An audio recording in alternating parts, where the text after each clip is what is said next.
আসসালামু আলাইকুম everyone, welcome back to my channel. যারা কিছেন সবাই কেমন আছেন? আশা করি সবাই ভালো আছেন। আজকে আপনাদেরকে আমি নিরামিষ রান্না করে দেখাবো। এখানে আমি সব পদের সবজি নিয়ে নিয়েছি। এখানে নিয়েছি ফুলকপি, কোমর, তারপর পেঁপে, লাউ, সিম, আলু আর তেল ঢেলে দিয়েছি।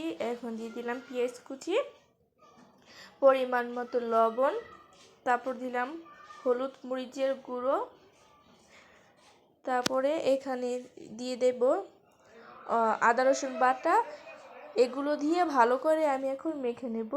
ভালো করে মেখে নিতে হবে যাতে খেতে খুব মজা হয়। ভালো করে না মেখে নিলে খেতে মজা হবে না, তার জন্য আমি এটা ভালো করে মেখে নিচ্ছি। দেখুন আমার মাখা হয়ে গেছে। আমি এখন পানি দিয়ে দিলাম, পরিমাণ মতন পানি দিয়ে এই যে আমি এখন চুলার মধ্যে বসিয়ে দিয়েছি। এখন আমি বসিয়ে তারপরে ঢেকে দিলাম। এই দেখুন আমি ঢাকনাটা উঠিয়ে ফেলেছি। এখানে আমি লাউ শাককে ডাঁটা দিয়ে দিয়েছিলাম, এটা আপনাদের ভিডিওটা আমি দেখাতে পারিনি, স্কিপ হয়ে গেছে। এখন আমি দিয়ে দিলাম লাউ পাতা দিয়ে আমি আবার ঢেকে দিলাম। এই যে ঢাকনাটা উঠিয়ে ফেললাম। এখন এটাকে আমি ভালো করে নাড়াচাড়া দিয়ে দেব। ভালো করে নাড়াচাড়া দিয়ে এগুলো মিক্স করে নিলাম, করে নিচ্ছি।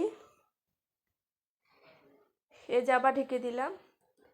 এখানে এবার আমি একটা প্যানের মধ্যে তেল ঢেলে নিলাম। তেলটাকে ভালো করে গরম করে নিচ্ছি। এই দেখুন গরম করে নিয়েছি। এখন আমি দিয়ে দিলাম রসুন কুচি দিয়ে আমি এখন এটা ভালো করে নাড়াচাড়া দিয়ে এটা ভেজে নেব হালকা। হালকাও না, এটা ভালো করে ভেজে ব্রাউন কালার করে নেব।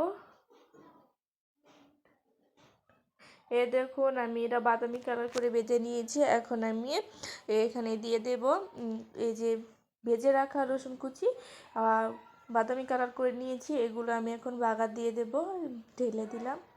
দিলে এখন আমি ভালো করে একটু নাড়াচাড়া দিয়ে দেব। এখানে আমি এখন দিয়ে দিলাম জিরার গুঁড়ো আর সাথে দিলাম 5 ফোড়ন গুঁড়ো দিয়ে এখন আমি ভালো করে নাড়াচাড়া দিয়ে তারপরে নামিয়ে ফেলবো আর একটু পর। এই দেখুন আমি নামিয়ে ফেলেছি। এই দেখুন পরিবেশন করলাম। আপনাদের কাছে যদি আমার এই নিরামিষ রান্নার ভিডিওটা যদি ভালো লাগে তাহলে আমার পাশে থাকবেন, লাইক কমেন্ট শেয়ার করবেন। আর ভালো লাগলে এভাবে বাসায় ট্রাই করে দেখতে পারেন। আমার কাছে এই রান্নাটা ভালো লাগে দেখে আপনাদের কাছে আমি রান্নাটা শেয়ার করলাম।